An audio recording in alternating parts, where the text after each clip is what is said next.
Good morning and welcome to the second edition of Blockware Live.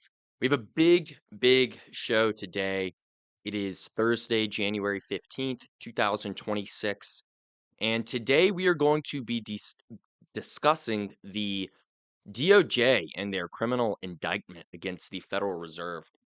Very big topic of conversation. We're going to go very in depth.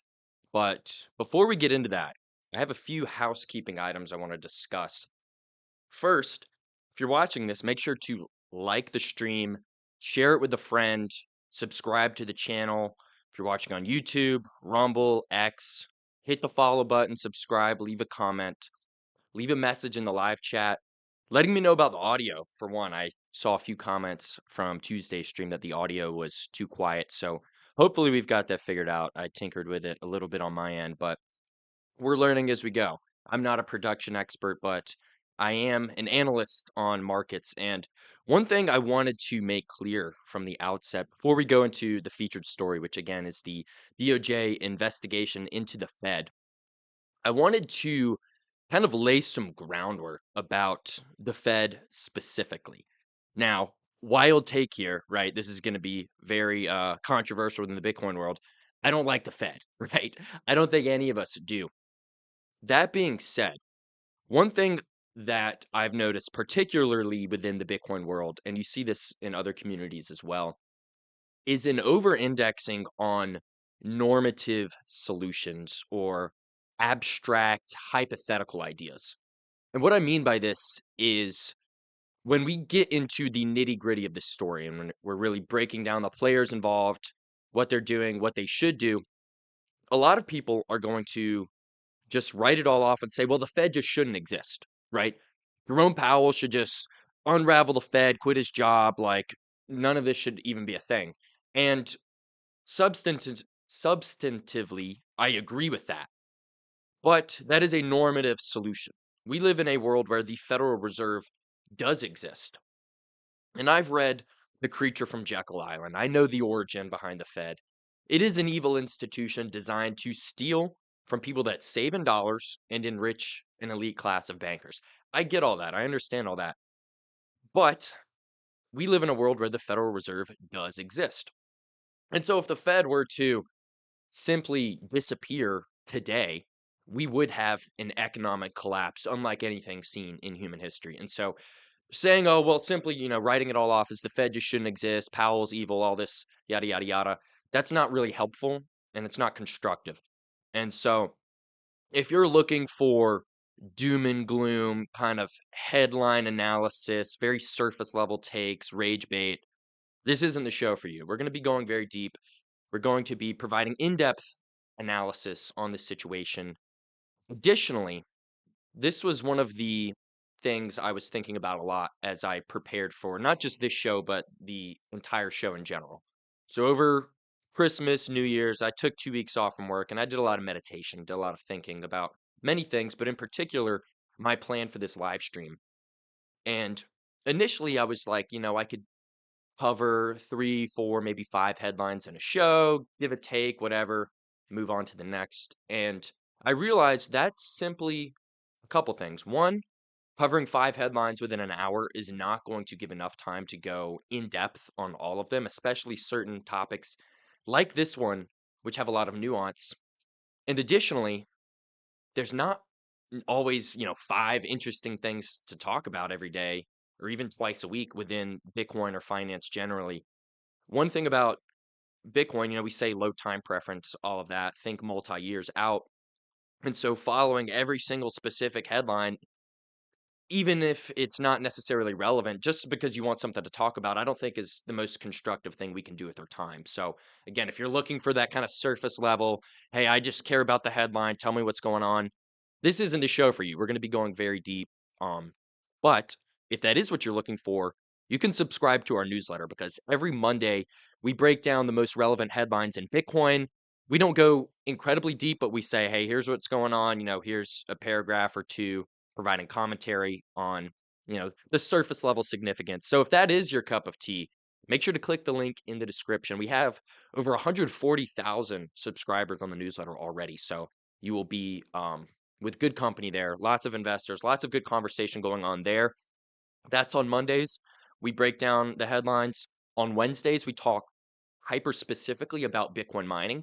So, Bitcoin mining is a niche within a niche, that top niche being Bitcoin. A lot of people, even within the Bitcoin world, don't have a great understanding of mining, the economics, how it all works. So, we talk about that on Wednesdays. And then on Fridays, available only to Blockware premium subscribers, which you can become one for $10 a month. We go in depth on Bitcoin on chain, broader financial markets. We provide a lot of proprietary charts that you won't see anywhere else. And we have some long term themes that we're tracking throughout the market, very high level insights there. So, no matter what you're looking for, you can find it at Blockware. That being said, we'll get into the featured story today, and we're going to go in depth. So again, surface level commentary. You won't find that here. Doom and gloom. Hey, the Fed just shouldn't exist. Everybody should take self custody.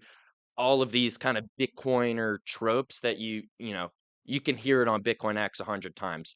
It doesn't change the world. It's not constructive, and it's more of an ideology rather than analysis that provides practical application.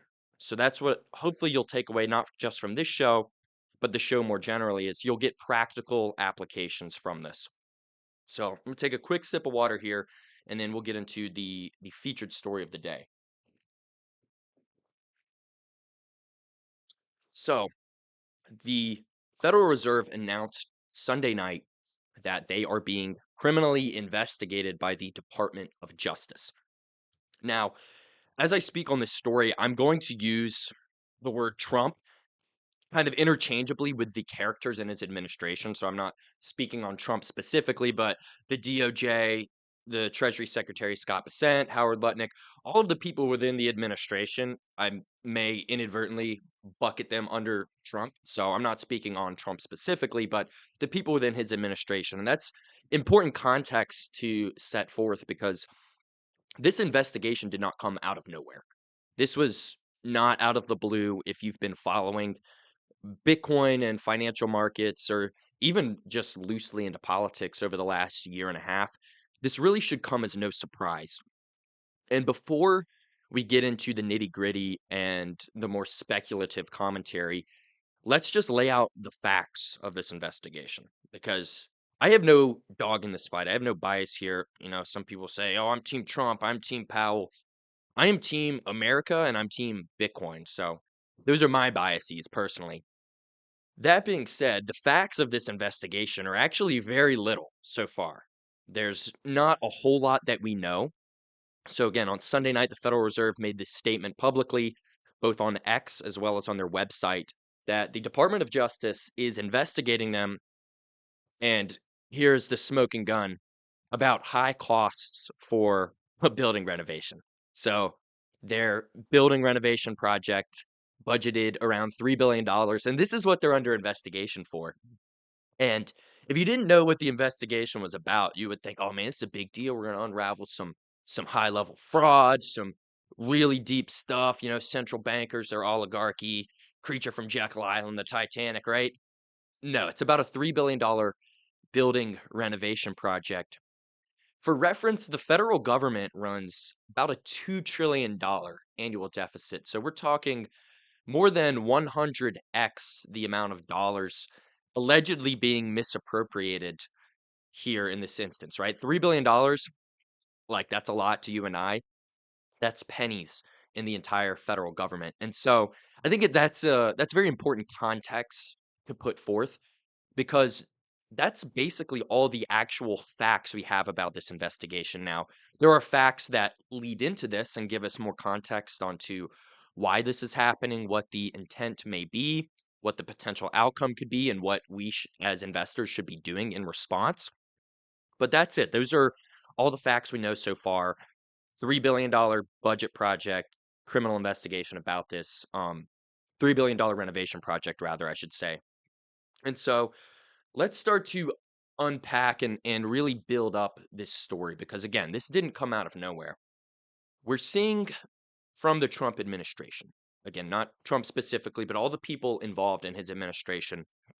If you look very closely at their actions since the inauguration in January of 2025, there's one common thread, and it can be hard to shift through the noise of the headlines, the market volatility, some of the rage bait memes they're putting out on X, right?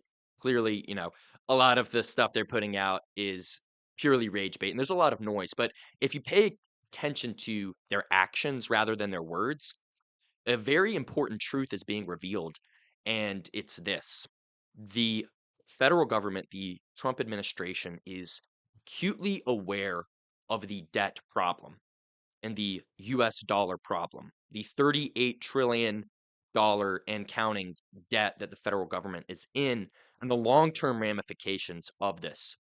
So, if we boil down their key actions they've taken, all of it points to the fact that they're trying to massage this problem the best they can. And it is a mountain of a problem. The first thing they did was Doge. And this Federal Reserve lawsuit investigation, whatever, kind of plays into that, right? The idea of Doge is we're going to eliminate wasteful spending within the government, right? You have this $2 trillion deficit I mentioned. There's two ways you can kind of get out of that organically. You can cut spending, or you can increase quote unquote revenue. Taxation, again, taxation is theft. This isn't an ideological show. This is an analytical show. But those are the two surface level ways you could deal with the debt problem. You can increase revenue from taxation, or you can cut spending. So Doge was all about, let's cut spending. Let's find all of the waste, all of the fraud, all of the fake Minnesota daycares, which somehow they missed, right? Anyways, didn't really work. Doge, I mean, I like Elon generally. I like that X is a free speech platform, but he was certainly biting off more than he could chew, trying to eliminate trillions of dollars worth of potential fraud within the government. And of course, there is a lot of fraud, but also a lot of the spending at the federal level simply has to happen. We're looking at Social Security, Medicare, and interest payments on the debt, making up a vast majority of the budget. Sure, some of the numbers we see there may be fraudulent, but generally, I mean, it's a demographical issue, right? You have millions and millions of the baby boomer generation now not working and withdrawing from these entitlement programs. Additionally, you have to pay the interest on the debt. So, a majority of the spending within the budget can't actually be unraveled. You can't pull that back. And so Doge, trying to solve that side of the equation, the spending side, didn't necessarily work. So what was the next sort of big action item the administration took? They levied tariffs. Now, I'll be transparent, which the administration hasn't been. The tariff situation was purposely opaque, but I'm going to be transparent about it. I honestly don't even know like where it all fell, right? Where did the dominoes fall in that situation, because they were constantly going, "Hey, we got a tariff here. Oh, actually, we're going to lower it. No, we're not going to do it." And there was this constant jerking back and forth mechanism. And that was by design. So what the tariff response initially was uncertainty. And uncertainty historically has led to the quote unquote risk-free asset US Treasury bonds catching a bid. And if we look at some of the very, very first things that Trump's administration said, particularly Scott Bessent, who I think is the mastermind behind a lot of what we're going to discuss today, the first thing he said when the administration took office is we need the 10-year rate down. First order of business. All of our problems will fall into place as long as we can get the US 10-year Treasury interest rate down. And so by creating mass hysteria and mass market confusion surrounding tariffs, are they on? Are they off? What countries are they on? At what rate? Oh, it's just China. Actually, no, not really. All of this confusion, the idea was investors are just going to, oh, I'm uncertain. Let's buy treasuries. Let's buy the 10-year Treasury. They didn't actually really do that. Now, the 10-year rate did slowly grind down throughout 2025, but they actually bought gold, right? Gold had a record parabolic run in 2025. The gold bugs, who have been chirping incessantly over the past couple months, give them their dues, give them their victory lap. I don't think this gold rally will sustain going forward, but that's a bit of a side point topic for another day. So they did create market uncertainty, but it didn't lead to the desired outcome, which was a bid on 10-year US 10-year treasuries, getting that rate down. It actually led to a bid on gold. Additionally, another idea behind tariffs was we can generate revenue from other countries, which can increase our the other side of that equation, right? So if you have revenue and spending, right, they spend more than they bring in, thus the deficit. We can increase the revenue side, maybe we can lower the deficit that way. The last I checked, the actual amount of revenue brought in from tariffs was around $30 billion on an annualized basis. $2 trillion deficit, 30 billion from tariffs. Again, you're barely scratching the surface. So these were, let's say to use a baseball analogy, they come into office in January. It's a 0-0 count. They throw the DOJ play, it's a ball. They throw the tariff play, it's another ball. So you got an 0-2 count, or 2-0 count rather, and the United States government is pitching. So if you've ever played baseball, if you've ever watched baseball, when you're in a 2-0 count, you need to throw a strike. You really need to throw a strike because you don't want to get into a 3-0 count. And so that third pitch that they threw was the one big beautiful bill. And this might work. It might. Now, I'm going to get a little more abstract here on the idea because the one big beautiful bill on the surface and initially, this is a massive spending bill. You would look at this and say, this totally goes against what they're trying to do, right? They're trying to unravel the deficit, they're trying to pay down the debt. This one big beautiful bill is just a massive spending bill. But the idea here is to grow out of the debt. You've probably heard that phrase a gajillion times, and maybe you know what it means, maybe you don't. What this spending bill does, particularly the section on depreciation, is they're trying to incentivize more business owners.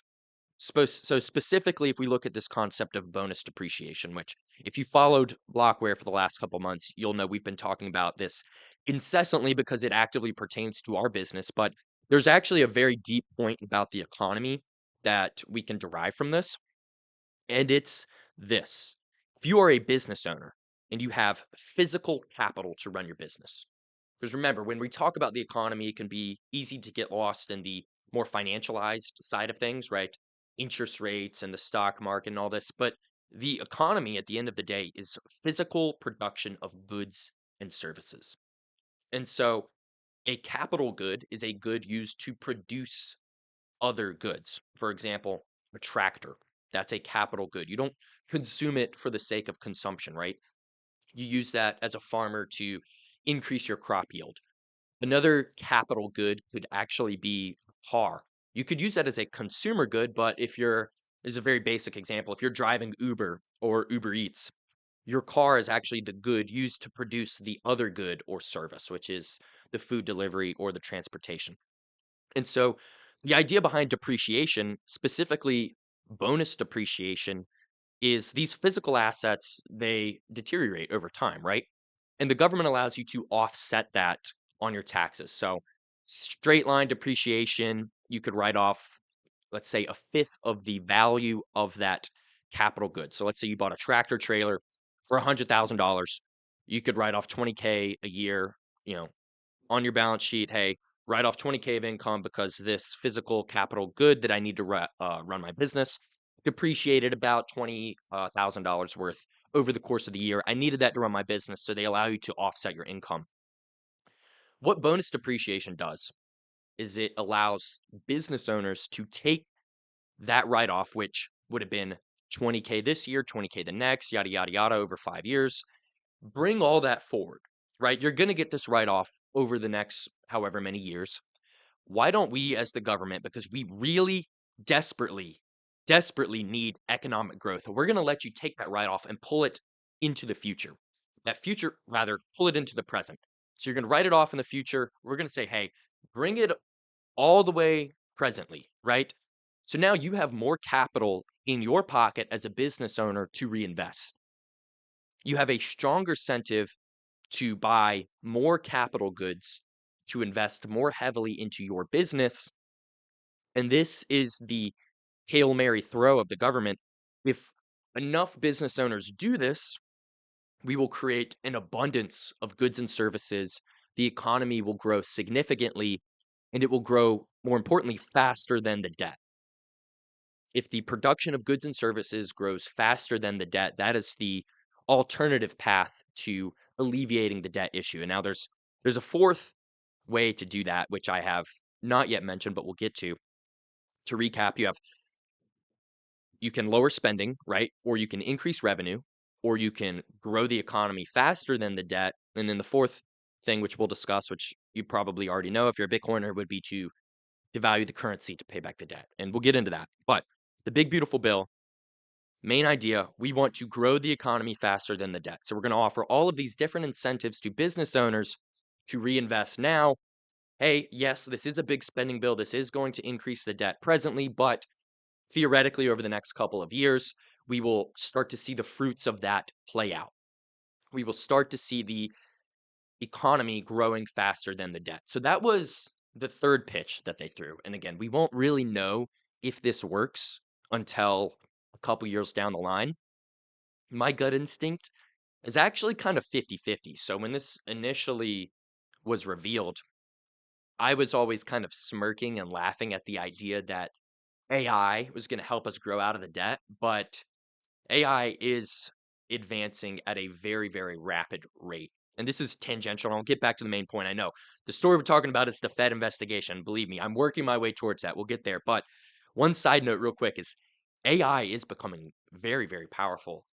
For example, I spent 15 minutes and like $2 worth of tokens, and I created an application with 700 lines of code that looked relatively functional.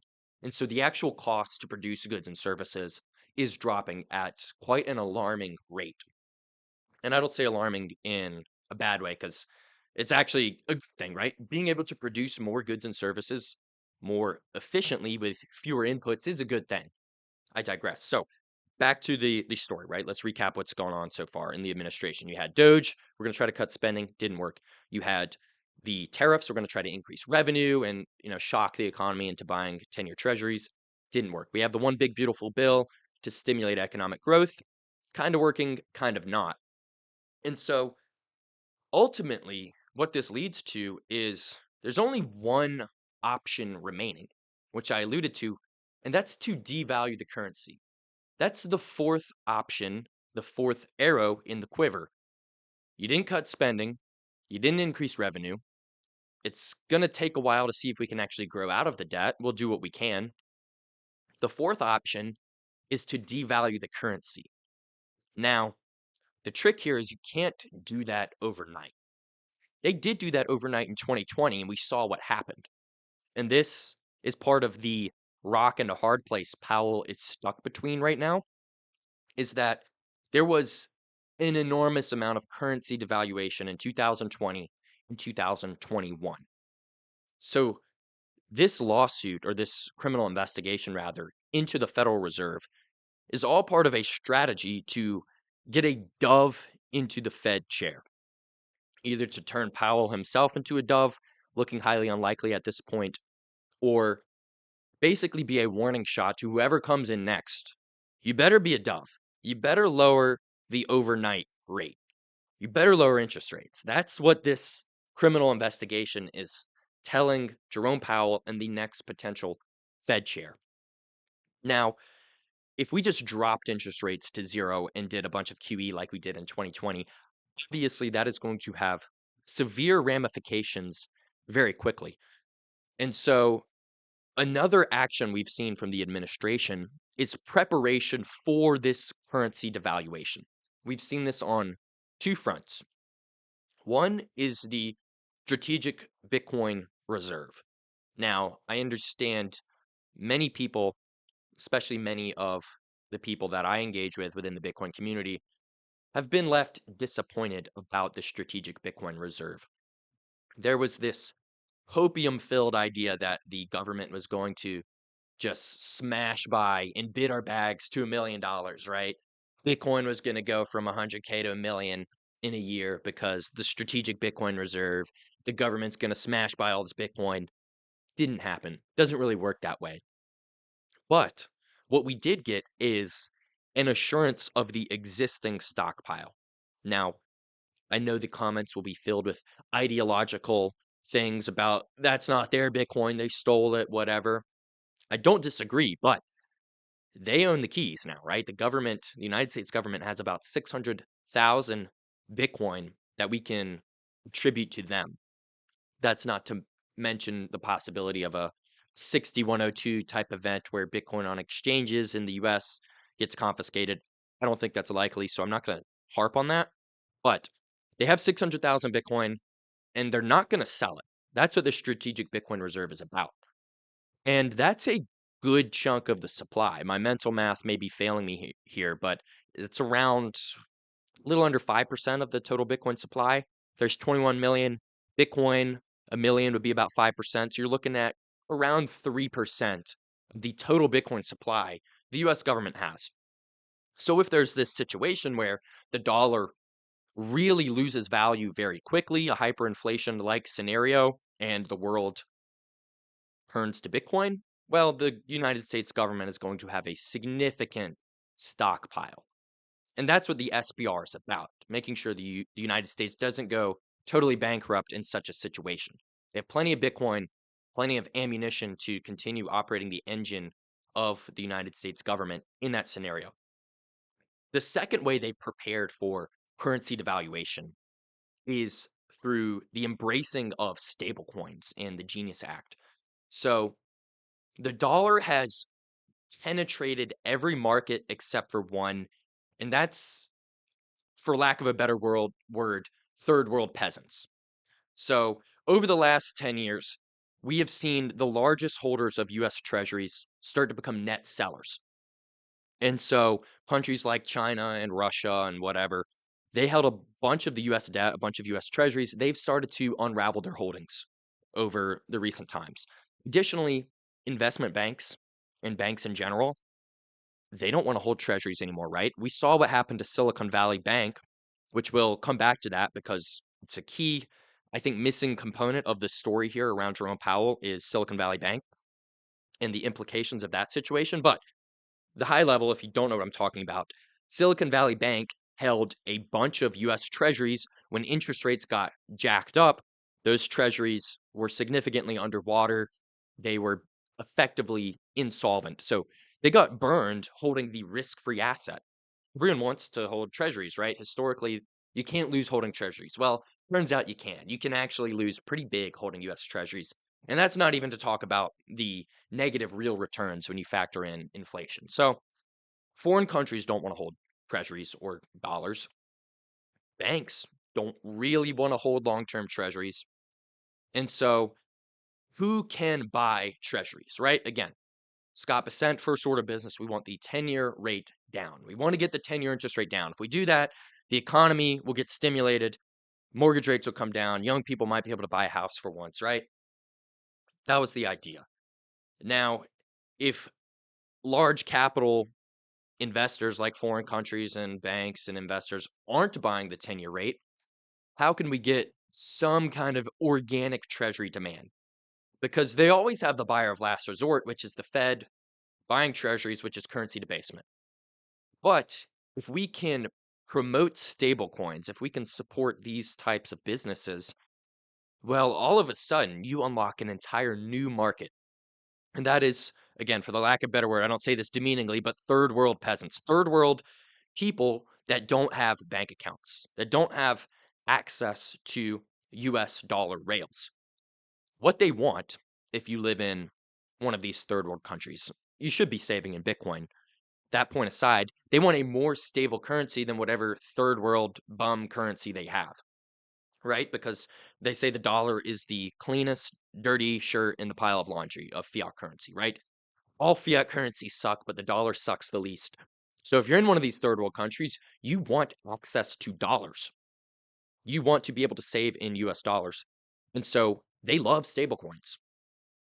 People are going to say I'm flaunting first world privilege when I say this. I have zero use for stablecoins, Tether, Circle, whatever. I don't need that, right?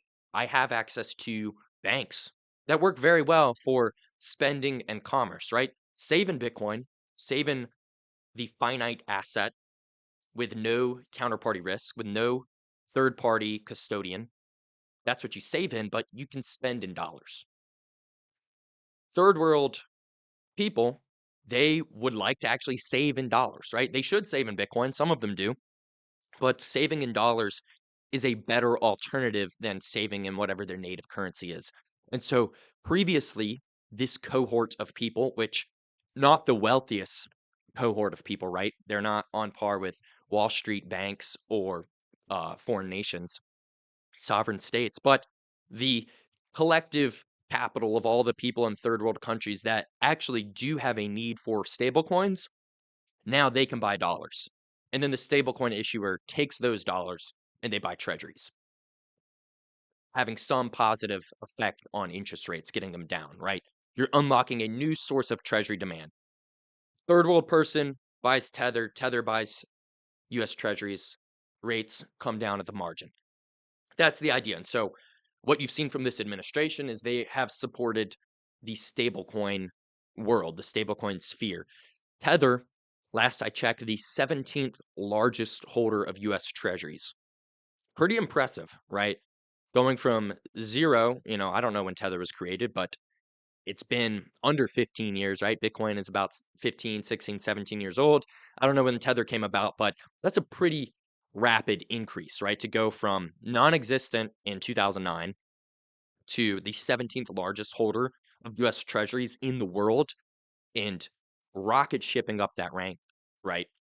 And so the government wants to support that, right? That's the fastest growing organic source of treasury demand. And get more demand for treasuries, that'll help us out, right? So maybe the Federal Reserve doesn't have to monetize all of this debt by printing money. So they're doing those two things to prepare for currency debasement. They've got a strategic Bitcoin reserve and they're supporting stablecoin issuers. Now that brings us to the situation that Jerome Powell is in, because this fourth option for the problem of the debt is currency devaluation. And Donald Trump has been incredibly vocal about he wants Powell to lower rates. He wants Powell to lower rates and go back to QE. Now, selfishly, so do I, right? I'm all in on Bitcoin, right? Both with my personal finances, my career, my reputation.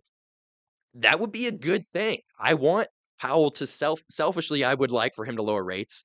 And let's just call a spade, right? I think Trump selfishly wants the same thing. Is it the best course of action? Should we really drop the federal funds rate? That's up for debate, but selfishly, I would benefit. Selfishly, Trump would benefit. He wants to see the markets perform well in 2026 going into the midterms. He wants the currency to be devalued so the debt burden becomes less burdensome to the United States government. But Powell, he has his own personal incentives at play. He doesn't want to do that. And he has been really holding the line about that even before Trump won the election in 2024. We saw the tensions start to boil a little bit before the election. So Powell was looking like he was going to cut rates in around September of 2024, but there was already this jawboning starting where Trump's like, "Hey, if I win, you got to get those rates down, buddy." And so we actually didn't see that. Once Trump won 2025, we didn't get nearly as many rate cuts as we thought. And there's been this constant back and forth between the Federal Reserve and the president. And the surface level point of all this is that, oh, this shows the Fed's not an independent entity. We already knew that, right? You have a centralized point of pressure, which is Jerome Powell and the Federal Reserve Board of Directors. There is a centralized point, and the facade of Federal Reserve independence, I think, was thrown out long ago.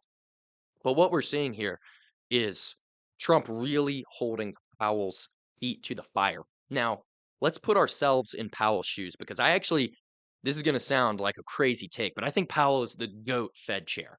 Again, if you didn't catch the beginning of the live show, I don't think the Fed should exist. I'm very much anti Fed, but we live in a world where the Fed does exist.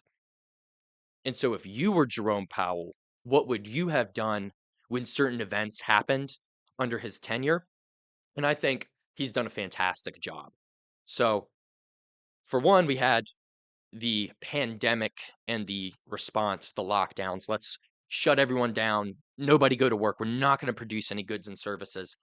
Obviously, that's going to lead to economic catastrophe. And it did, but we didn't see an overnight collapse of the system. Now, he had to print a boatload of money to make that happen. And we're reaping the consequences of that now, right? Inflation is still high, prices are still high. And so we didn't totally get out of the woods, but we didn't have this overnight economic collapse, right? You can still make a great life for yourself here in the United States of America. Is it more difficult? Yes. But is it impossible? No. We don't live in a Weimar Germany type republic just yet. And so he kind of stopped what could have been a collapse. Now, from there, interest rates were at 0%. We go from 2020 and 2021, he printed all this money, interest rates are at zero, and CPI is now north of 9%. We're in Q4 2024. Markets have been ripping all year long. CPI is over 9%. Now, CPI, as we know, drastically understates the true amount of currency debasement, but it's directionally accurate. Inflation was soaring and he had rates at 0%. So, how can you get rates up from 0% to anywhere decently high without cratering the economy? This man got rates from 0% to 5% in a year, and he didn't cause a massive surge in unemployment. Nobody thought he could do it. I didn't think he could do it. If you go back to any content from the finance or Bitcoin world in 2022, almost everyone was calling for a recession. I fell for it myself. I was like, oh, surely we're going to have a recession in the next couple of years. And it is somewhat semantics, right? Because when I say we didn't have a recession, people are going to point to, well, Gen Z can't buy a house, right? And, it costs $10 to buy a pound of grass fed ground beef. This is true, but recession, technically by definition, we're talking about unemployment. We're talking about a slowdown in economic growth, economic activity. Inflation is still a problem. The economy is still in a bad situation because of inflation, but we technically did not have a recession. And so Powell got rates from 0 to 5% without causing a massive surge in unemployment. And if we look at the Federal Reserve's dual mandate, not their esoteric mandate, which is to devalue the currency and steal from those who save in the currency and enrich asset owners, that's the implicit mandate of the Fed. But the explicit dual mandate of the Fed is price stability and maximum employment. Ironically, price stability for them means devaluing the currency at about 2% a year. That's not price stability, that's inflation stability. I digress. And maximum employment. They actually somewhat managed to pull this off. Again, they didn't have price stability, but they had inflation stability. They got CPI from 9% to under 3%. That is a win in their book. 9% to 3%. Again, CPI understates the actual amount of currency debasement, and 3% currency debasement. Let's take their numbers at face value. I think the latest CPI was like 2.5. Don't quote me on that. You still shouldn't devalue the currency at 2.5% per year. Over 30 years, the currency is losing half of its purchasing power. But we're looking at their standards, right? We're putting ourselves in Fed shoes. Their standard is that's pretty good. That's a win. They didn't quite get down to their goal target of 2.0%. There's a big difference between 2.5 and 2.0. There's a 25% relative difference. But they were able to get CPI down significantly without causing this massive surge in unemployment. Now, we did have a close call with the economy in March of 2023, and I mentioned it before, which is the Silicon Valley Bank crisis. Jacking rates from 0 to 5% in a year did have consequences. You did see insolvency among the banks. But Powell, being the goat that he is, issues this top secret, kind of shadowy like liquidity program called BTFP, which stands for Bank Term Funding Program. Some people in the Bitcoin world termed it, I believe, backstop the effing Ponzi, which more or less is what happened. Anyways, this secret facility provided insolvent banks with liquidity when they needed it. If you look at a chart of the Fed's balance sheet, it has been straight down since 2022, except for March of 2023. Like basically went vertical. And that's because these insolvent banks were basically getting money straight from the Fed. The way it worked is, let's say you had $100,000 in treasury bonds for an easy round number, and the par value dropped to 20K, right? So your bank customers gave you $100,000 in deposits. You took that 100K, bought treasury bonds, long-term treasury bonds. All of a sudden, they jack rates up, bonds, their value goes down. You have 20K worth of bonds, but you owe 100K worth of deposits. That 80K difference, banks could go to the Fed and borrow that and then ultimately pay it back as the bonds matured. But if you and I, we we don't get access to that type of facility, right? If you owe, the exchange or whomever money and you took it out on credit, you don't get to borrow from the Fed at basically no cost and then pay them back later once your assets return back to their par value. You don't get that, but the central banks do, or the banks do rather. So, anyways, you had that situation, and Powell objectively, he got the economy out of that, a very big bank run scare. Like, I'm not gonna lie, like when that happened, it was over the weekend. I spent the whole weekend thinking the banks were gonna probably collapse on Monday. Everybody's gonna run to the banks, brick and mortar, try to get all their money out, which doesn't exist. They don't have your money, and that could have been the end. And ironically, well, not ironically, if you understand Bitcoin, Bitcoin got out of the bear market on the back of that event. That event initially, uncertainty, right? Bitcoin responds not well to uncertainty, went from around 24K to 20K, but that was very quick, rebounded up to 30K. And we really started to climb out of the bear market hole around that time. And so, again, he got us out of that, right? So Powell, he got us from 9% CPI, under 3%, 0% interest rates up to 5%, stopped a bank crisis, which now, unless you're a finance nerd like me, most people don't even know what you're talking about with Silicon Valley Bank. But I promise you that weekend, that was the headline news. We were on the brink of a banking collapse and he stopped that. That's the GOAT right there.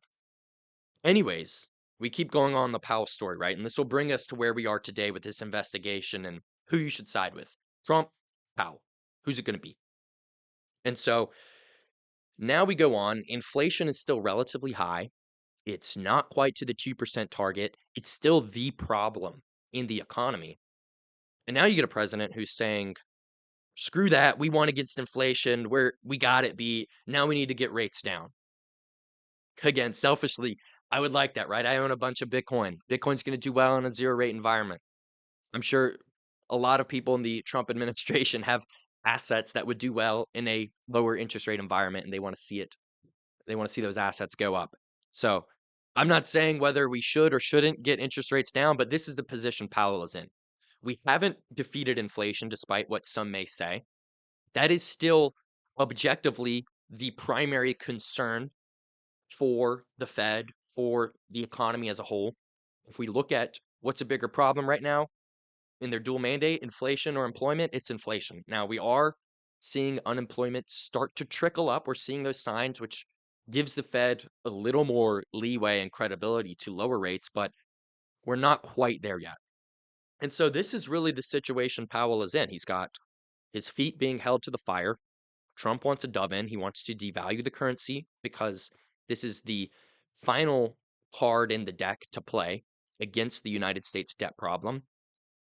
If you're Jerome Powell, you don't want to lower interest rates because your legacy, and we're dealing with people here, right? People that have personal incentives. Powell is known presently for pretty much one thing, and that's printing the heck out of the dollar. Money printer go burr memes. Probably one of the first Fed chairmen to kind of make mainstream like lingo, right? Powell money printer go burr memes. People that have nothing to really do with finance have seen those memes. It made kind of the mainstream vernacular. It was a piece of culture. And if you're Jerome Powell, you don't want that. You don't want to be known as the guy that kicked off mass inflation in the United States. So everything he's done since then has been to unwind that legacy. And this is my belief, he will go down swinging that bat. He will not turn into a dove before his expiration as the Fed chair, which is to happen later this year. So I think we'll see Powell, at the very least, keep rates the same, pause.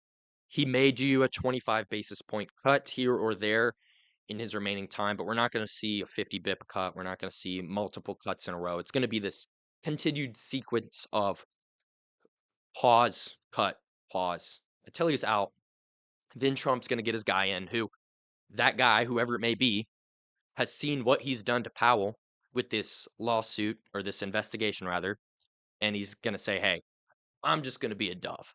That's what the boss man wants. I'm going to go be a dove. And that's pretty much what's going on here. So hopefully you have a little more context on this criminal investigation. Again, I think it's pretty much a nothing burger in terms of the Fed committing crimes. Like, I don't think they'll ultimately be found guilty, and I don't even think that's the purpose of this investigation. That being said, like, maybe it's a good thing they're doing this, right? I would like a dove in. I would like interest rates to go lower selfishly, but is that the best thing for the economy? That's for a debate, probably a topic for another day. Should they actually be lowering rates? Should they not? That's a different conversation versus the one we're having, which is the president is putting pressure on the Fed to lower rates. They're not an independent entity by no means. And so if you enjoyed this topic, I know that was a lot to unpack there. Hopefully I kept it on the straight and narrow, right? I know there's some tangents and there's a lot of context to provide there. But if you enjoyed this, make sure to smash the like button, hit the follow button, reshare with your friends, quote tweet on X, say, hey, Mitchell Hoddle here is an idiot. He doesn't know what he's talking about. Look at this. Look at this clown. Or, hey, maybe I was right. Maybe you agree with me. And then let me know as well. Also, leave a comment on the production. Again, I know the audio was quiet on Tuesday. Hopefully it's a little better. But with that being said, I will see you all next week on Tuesday. Again, we are live every Tuesday and Thursday at 10 a.m. We're going to be going very deep on topics like this one that are relevant to Bitcoin, but also hit a much wider scope within the finance, business, tech world. And if you want to support the show, there's a couple things you can do. One, like I said, you can like, comment, share. You can also go to blockwaresolutions.com and just have a look. Bitcoin mining, as we talked about with the One Big Beautiful Bill, has access to 100% bonus depreciation. If you are a high income earner and you are tired of giving your money to the government, you need to be buying Bitcoin miners. Bitcoin miners, because you can depreciate 100% of the cost of the miners, and you get this asset that accumulates Bitcoin for you at a discount. We talked about the Big Beautiful Bill. The incentive created is to reward business owners. They want more business owners. You can be a business owner by buying Bitcoin miners. It has a cost, right? You have an upfront cost, you have operating costs, you have revenue. You are, in essence, a business owner. Now, Blockware is mining as a service. We handle all of the operations on your behalf. You want to mine Bitcoin. You want to get this bonus depreciation, and you want to mine Bitcoin, but you don't have your own data center. Who does, right? Not a lot of people have their own data centers out in the middle of nowhere with low cost power. And so that's what Blockware offers. You can mine Bitcoin at our data centers. We'll handle everything. We'll get the machine for you. It's your miner in your name. You have a serial number. That's what allows it to qualify for depreciation. You're running it at our facility. You have a space on the rack in our data center with low cost power.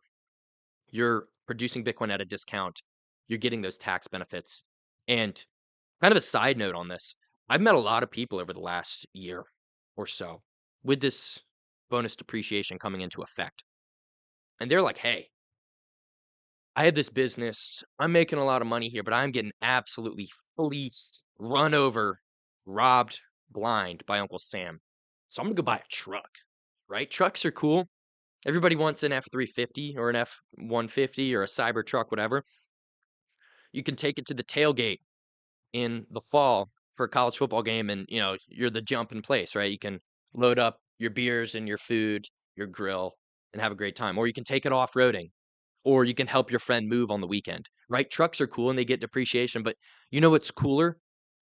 buying a money printer, getting that same write-off. You could buy a truck, get a write-off, or you could buy a money printer and get a write-off. Why wouldn't you buy the money printer? Stack Bitcoin every single day. That's what Blockware enables you to do. So again, go to blockwaresolutions.com. Check out our website. You can find more information there. If you are interested, seriously, go to mining.blockwaresolutions.com/info. Fill out the form there. You can get a free consultation with a member of our team. They'll explain all of the sort of nitty-gritty logistical details. Here's how this works. Here's how we can get you started. Here's what miner we think would be best for you. We'll come up with a customized plan. We'll show you the economics, and we'll get you up and mining Bitcoin. That being said, thank you guys for watching. Make sure to like, subscribe, share the video, and we will